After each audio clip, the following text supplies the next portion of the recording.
The privilege of a lifetime is to become who you truly are. This profound wisdom, spoken by the great master of the soul, Carl Gustav Jung, is not merely an elegant phrase. It is a sacred map, a divine invitation to the most important journey you will ever undertake. Have you ever felt it? Have you ever stood in the presence of an individual who seems to command a room without uttering a single word? They don't raise their voice, they don't plead, they don't demand attention. Instead, they possess a quiet, magnetic power, a frequency of being that seems to bend the very environment around them. This is not magic in the way the world understands it. It is the sacred power of presence, a power born not from outward action, but from a deep, unshakable connection to the self. It is the power that arises when you finally learn to withdraw your energy from the world's chaos and reclaim it for your own soul. If this message is already beginning to stir something within your soul, a deep recognition of a truth you've long felt but couldn't name, then I invite you to join our community of seekers. Like this video, subscribe to our channel, and share in the comments below with a simple, "I am ready," or "I resonate." Let the universe know you are stepping onto this path. For your declaration holds a powerful vibration. You are not alone in this awakening. Have you ever taken a moment to truly notice how some individuals seem to possess an almost supernatural influence over their surroundings? A control that emanates from them without a single word being spoken. They do not shout to be heard. They do not beg for attention.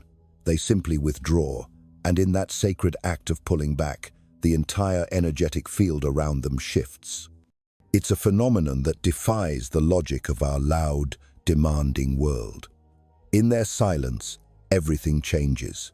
The energy in the room recalibrates. The people around them, so accustomed to a predictable dance of action and reaction, suddenly find themselves questioning, chasing, yearning to feel the connection that has been momentarily severed. They are forced to confront the space you once so readily filled. Now, I ask you to imagine this power for yourself. What divine shift would occur in your life if you were to embody this principle? What if you stopped being a reactor and became a conscious creator of your energetic space? Imagine, just for a moment, if you stopped reacting instantly to every message, every demand, every slight, every provocation. What if you chose the potent power of silence instead of the automatic, conditioned response? What if your first instinct was a sacred retreat inward rather than an explosive reaction outward? What do you believe would happen to the world around you? The truth is, that is precisely where the point of your power lies, waiting to be reclaimed. This brings us to a fundamental truth about human dynamics, a truth that is often weaponized against the kind-hearted and the empathetic.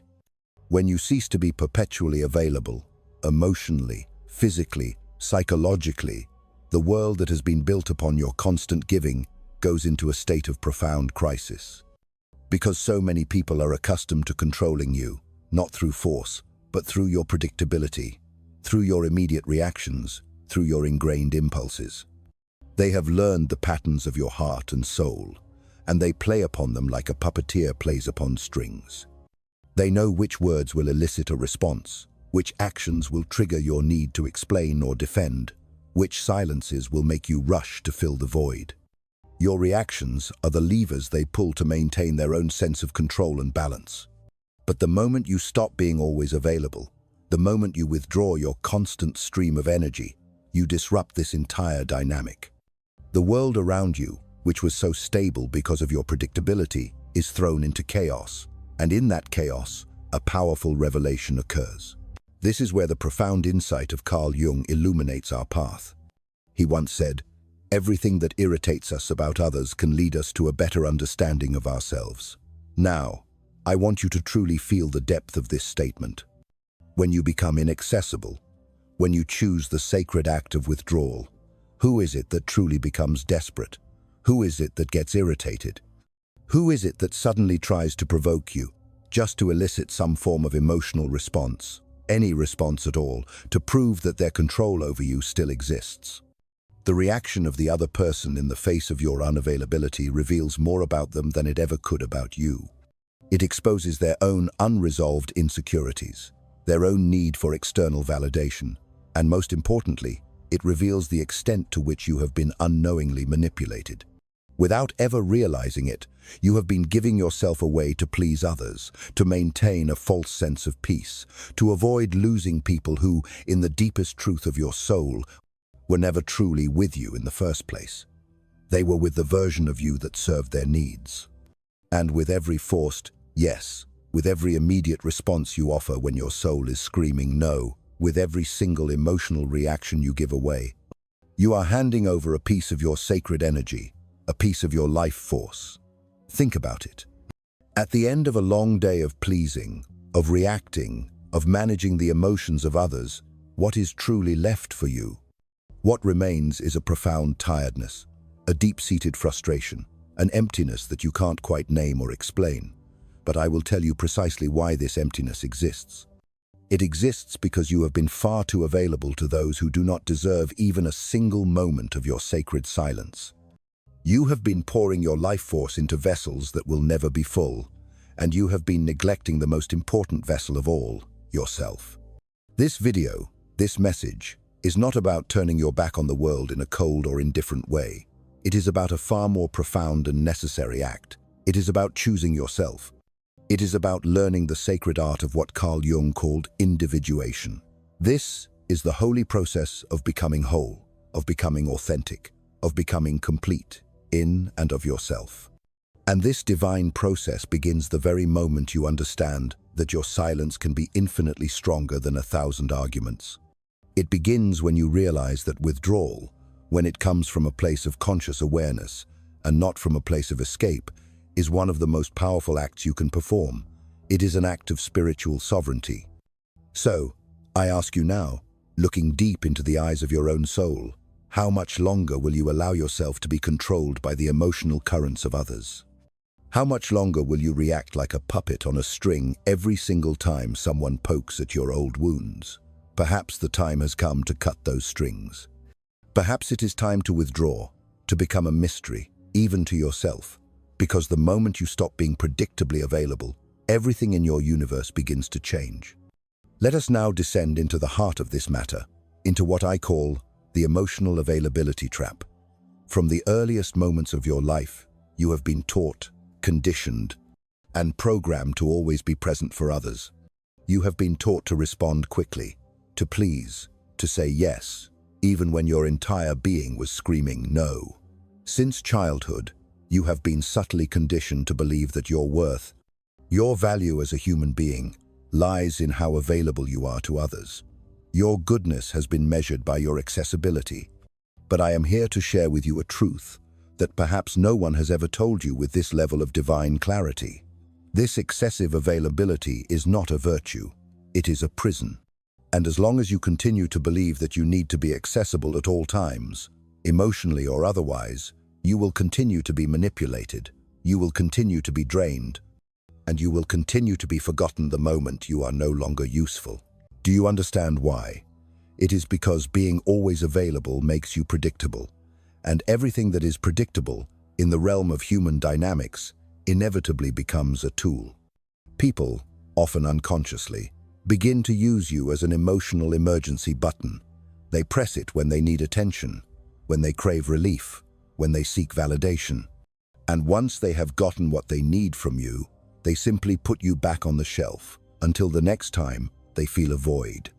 But you don't realize this is happening because you are trapped in a deeply ingrained illusion, the belief that being present for everyone will somehow, someday, make someone be present for you. But it does not work that way. This is the great lie of codependency. The great psychoanalyst Carl Jung spoke profoundly about the persona. This is the mask we wear to be accepted, to be loved, to be recognized by the world around us.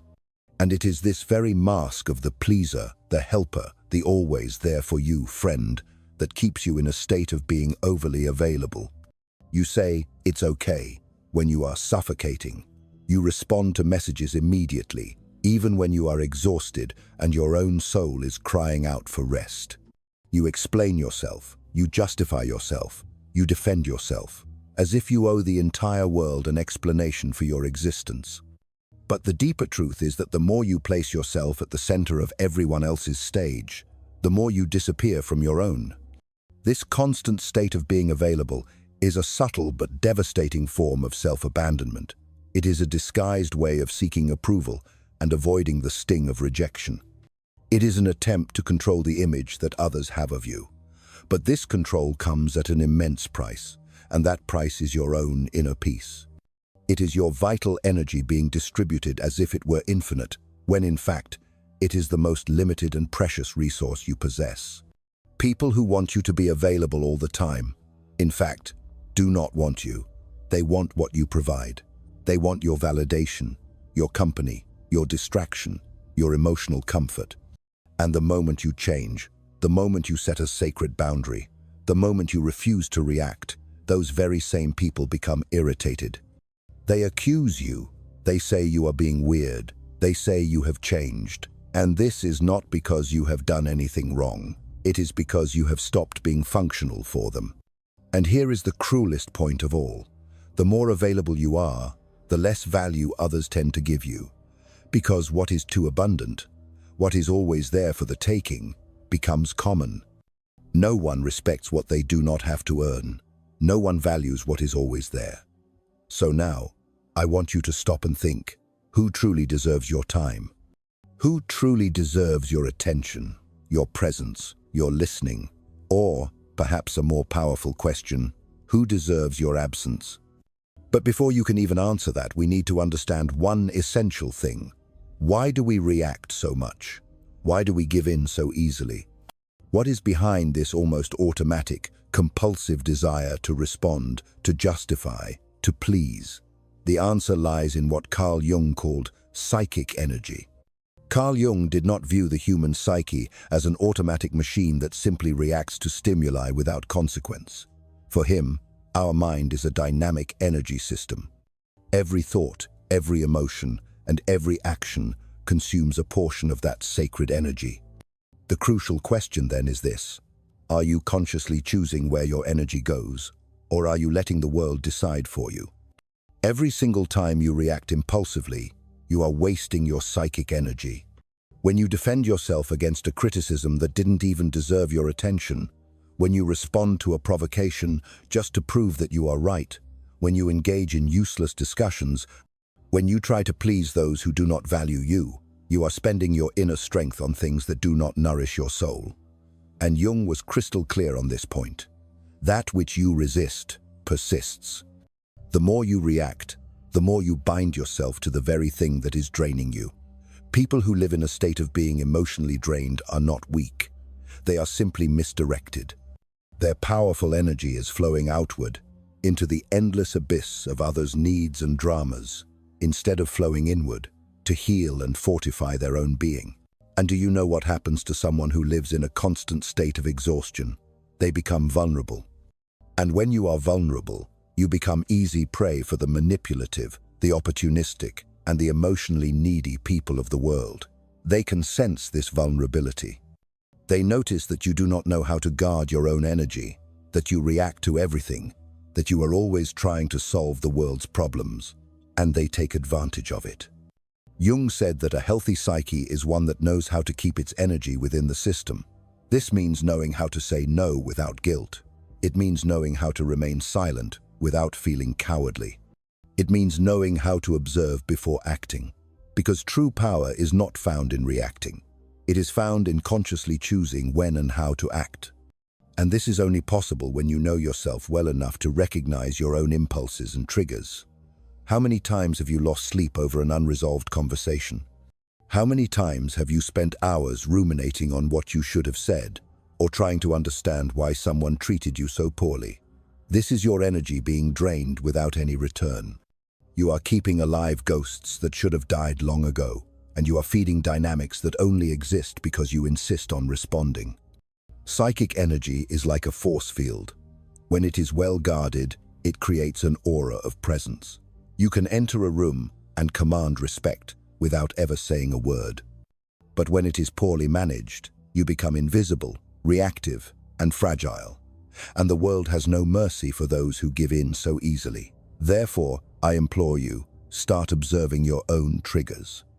What is it that makes you react automatically? What situations or people make you lose your center? These are the exact points where your energy is escaping, and that is precisely where you need to do your inner work. This is not about becoming cold or indifferent, but about becoming selective. It is about becoming sovereign over yourself. And here we arrive at one of Jung's most profound revelations. When you learn to conserve your energy, you break the projections that other people place upon you. And that bothers a great many people, because now we are entering a dark and powerful territory, the territory of silent manipulation. In the next part of our journey, we will explore exactly how opportunistic people feed off your energy, and why your unavailability is the one thing that can completely disarm their games. Get ready to look into the eyes of those who have always drained you without you ever realizing it, and learn the art of becoming invisible to them. You think you are in control. You believe that your reactions are conscious choices, but the truth is far darker. Most of your emotional responses are programmed, conditioned reflexes. And those who understand this can manipulate you with terrifying ease. Opportunistic people do not need to raise their voices. They do not need to threaten or force situations. They simply need to trigger the emotional buttons that you have left exposed, and you will react, always. Carl Jung called this psychological mechanism projection. It is the process through which people cast onto others the parts of themselves that they cannot or will not see. But there is another, more subtle side to this phenomenon that very few people ever notice. While others are projecting onto you, you also become the receptacle for these images. And the more emotionally available you are, the more you become a blank canvas for their projections. You know that friend who only ever reaches out when they are in a state of crisis. That partner who always seems to need you to save the day. That person who lavishes you with praise, but only as long as you remain useful to them. None of this is by chance. They are not relating to the true you. They are relating to the idea of you, to the role that you have unconsciously agreed to play. And why do you agree? Because you are afraid of disappointing them. You are afraid of not being loved. You are afraid of being abandoned. The most effective form of manipulation does not happen in shouting. It happens in the deafening silence of guilt. When you feel that you owe something to the other person, when you believe that you need to be available, that you need to help, that you need to understand, even when it is destroying you from the inside, you are already ensnared. And here is the central point. The manipulator doesn't need to control you. They just need you to keep reacting in the same predictable way. But when you stop reacting, the game breaks. When you start saying no, when you start responding with silence, when you start withdrawing instead of explaining yourself, the projections begin to crumble. The mask they have placed upon you falls away, and this leaves them unsettled because they no longer know who you are. And worse, now they are forced to look at themselves. And not everyone is prepared for that. Your unavailability is a threat because it forces others to confront their own emptiness. The silence you offer reveals the internal noise they don't want to hear. And then comes the attack, the criticism, the emotional drama. Not because you are wrong, but because you have stopped serving as their convenient mirror. Jung said, "We do not become enlightened by imagining figures of light, but by making the darkness conscious." When you withdraw, when you stop feeding the cycle, the other's shadow begins to emerge. And this is unbearable for those who have always used you as an escape. But what about you? Are you ready to deal with the discomfort of being misunderstood, of being rejected, or even of being attacked for the sacred act of protecting yourself? Are you ready to endure the silence that comes after the rupture? Because it is precisely in that silence that a new kind of power is born. And that is what we will talk about now in the next part. You will understand why the silence of a strong soul can be the most devastating weapon in the human psyche, and how it can completely change the dynamic between you and the world around you. The modern world is a cauldron of noise. Everyone wants to be heard. Everyone wants to respond quickly. Everyone wants to win pointless debates and prove their point, even if it costs them their own peace. But there is a power that few people know, and even fewer master: the power of silence. This is not the silence of passivity or cowardice. It is a conscious, strategic, and brutally lucid silence. It is the kind of silence that is not an absence, but an amplified presence. Carl Jung saw silence not as a void, but as fertile ground for inner transformation. When you stop reacting, you begin to observe. And by observing, you begin to see patterns that previously went unnoticed. Emotional repetitions, manipulation games, cycles of self-sabotage. Silence allows for a state of lucidity. And lucidity is dangerous for those who live to control you. Have you noticed how some people panic when you don't respond, when you don't explain yourself, when you simply disappear from their emotional radar? It is not because they miss you. It is because your silence takes away their narrative control over you. While you are speaking, you are still in their game. But when you are silent, you change the rules of engagement. And that unbalances anyone who thrives on your reaction. True silence is not the absence of a voice. It is the mastery over one's own energy. It is the refusal to be dragged down by someone else's emotions. It is the conscious choice not to engage in battles that are not worth your peace. Jung said that individuation, the process of becoming who you truly are, requires this distancing. It requires that you disidentify from the mask, that you walk alone for a while. And that is exactly what you are doing when you decide to become unavailable. You are not fleeing the world. You are returning to yourself. It is at this point that you stop being a reactor and become a creator. You cease to be shaped by circumstances and begin to shape your reality from within. The people who feel uncomfortable with your absence, they reveal that they never wanted you. They wanted the role you played. And now that you no longer fit that role, they do not know what to do with you. And that is liberating. You will lose people, but you will find yourself. You will distance yourself from places, but you will reconnect with your essence. You will become misunderstood, but finally, you will begin to be respected. Because when you are no longer available for anything, you become valuable, rare, and unforgettable. And don't be fooled. This is a rebirth, a new beginning. It is the start of a life where you are no longer available for emotional crumbs, for mind games, for voids disguised as affection.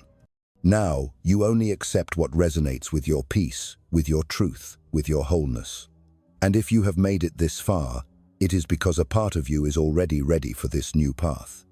A part of you has already understood that being loved means nothing if, for that, you have to abandon yourself. And that true self-love begins when you choose yourself, even if it costs you to be alone for a while. Now, tell me in the comments, are you ready to be misunderstood, rejected, or even hated in the name of your own inner freedom? Are you willing to pay the price of being you? If this message has touched you, if it has made sense, write in the comments, I choose my peace. Let's see how many of us here are ready for this sacred transition. And don't forget, keep watching the next video. It's important, much more than you can imagine. See you there. When you stop being available to everyone, something profound and sacred begins to happen. First comes the silence, and it is an uncomfortable silence, a silence that seems to scream inside you. You will wonder if you did the right thing. You will question if you are being too harsh. You will worry that you are losing people who liked you. But gradually, this silence begins to transform. It starts to cleanse, to calm, to heal. And then comes solitude. But this is not the solitude of absence. It is the solitude of total presence your own. This is the solitude of the strong, the solitude of one who no longer betrays themselves in order to keep others close. And in that space where there was once confusion, clarity enters. Where there was once anxiety, a deep and unshakable peace enters. Where there was once neediness, a new kind of strength enters, the strength of being whole within yourself. Carl Jung said that the process of individuation, of becoming who you truly are, requires you to distance yourself from the collective. It demands that you disidentify from the mask, that you walk alone for a while. And that is exactly what you are doing when you decide to become unavailable. You are not fleeing the world. You are returning to yourself. It is at this very point that you stop being a mere reactor and become a creator. You cease to be shaped by the whims of circumstances and begin to shape your reality from the inside out. The people who feel uncomfortable with your absence reveal a profound truth. They never truly wanted you. They wanted the role that you played. And now that you no longer fit that role, they don't know what to do with you. And that, my friend, is a liberating realization. Yes, you will lose people, but you will find yourself. You will distance yourself from places, but you will reconnect with your own sacred essence. You will be misunderstood, but finally, you will begin to be respected. Because when you are no longer available for anything and everything, you become valuable, rare, and unforgettable. Don't be fooled by the initial discomfort. This is a rebirth. It is a new beginning.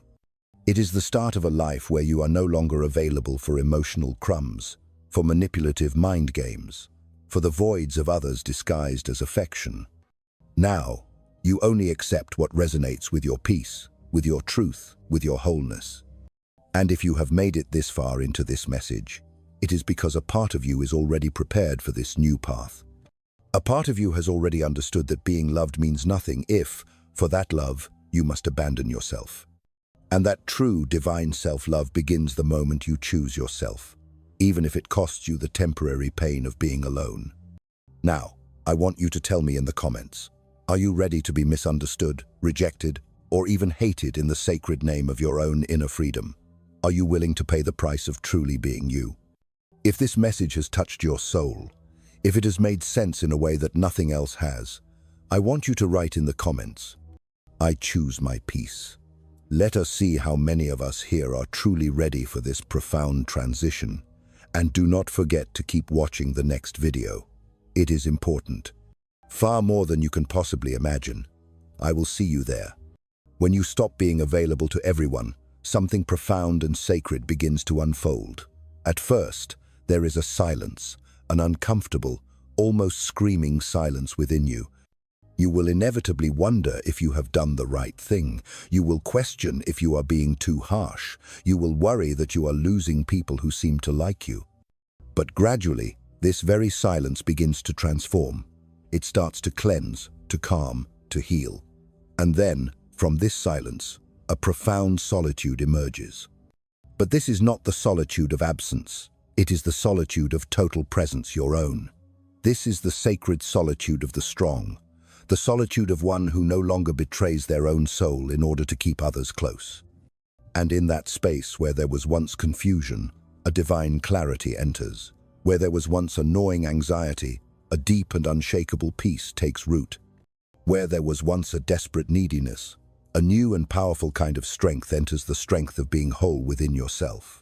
The great master Carl Jung taught that the process of individuation, the journey of becoming who you truly are, requires you to distance yourself from the collective consciousness. It demands that you disidentify from the persona, from the mask, that you are willing to walk alone for a while. And that is exactly what you are doing when you decide to become consciously unavailable. You are not fleeing the world. You are returning to yourself. It is at this very point that you stop being a mere reactor and become a creator. You cease to be shaped by the whims of your circumstances and begin to shape your reality from the inside out. The people who feel uncomfortable with your absence reveal a profound and often painful truth. They never truly wanted you. They wanted the role that you played. And now that you no longer fit that predictable role, they do not know what to do with you. And that, my friend, is a profoundly liberating realization. Yes, you will lose people, but in doing so, you will find yourself. You will distance yourself from places, but in that distance, you will reconnect with your own sacred essence. You will be misunderstood by the many, but finally, you will begin to be respected by the few who matter. Because when you are no longer available for anything and everything, you become valuable, rare, and unforgettable. So, do not be fooled by the initial discomfort of this journey. This is a rebirth. It is a new beginning. It is the start of a life where you are no longer available for emotional crumbs, for manipulative mind games, for the empty voids of others that they disguise as affection. From this moment forward, you only accept what resonates with your peace, with your truth, with your wholeness. And if you have made it this far into this message, it is because a part of your soul is already prepared for this new path. A part of you has already understood that being loved means absolutely nothing if, for that love, you must abandon yourself. And that true, divine self-love begins the very moment you choose yourself, even if it costs you the temporary and painful experience of being alone. Now, I want you to take a deep breath and tell me in the comments. Are you truly ready to be misunderstood, to be rejected, or even to be hated in the sacred name of your own inner freedom? Are you willing to pay the price of truly being you? If this message has touched your soul, if it has made sense in a way that nothing else has, I want you to affirm this by writing in the comments. I choose my peace. Let us see how many of us here are truly ready for this profound and life-altering transition. And do not forget to keep watching the next video. It is of the utmost importance. Far more than you can possibly imagine. I will see you there.